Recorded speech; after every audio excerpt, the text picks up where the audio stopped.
மாதர் சங்கம் இருக்குன்றதே நிறைய பெண்களுக்கே முதல்ல தெரியாது. அதை ஃபர்ஸ்ட் இந்த மாதர் சங்கம் வந்து தெரிஞ்சுக்கணும்.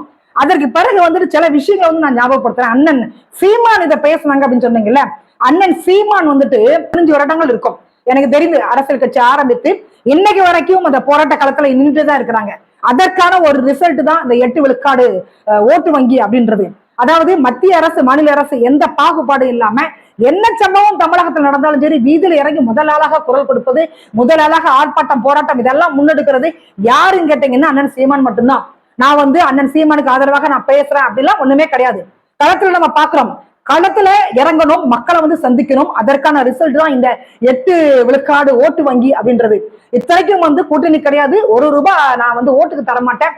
இதெல்லாம் தாண்டி ஒரு பர்சன் ஒரு கட்சி வந்து இந்த களத்துல நிக்குது, வெற்றி பெறுது அப்படின்னா அதற்கான முழு காரணம் என்ன அப்படின்னு பாத்தீங்கன்னா அந்த களத்துல இறங்கி மக்களோட மக்களா போராட்டம் ஆர்ப்பாட்டத்தை முன்னெடுக்கிறது தான்.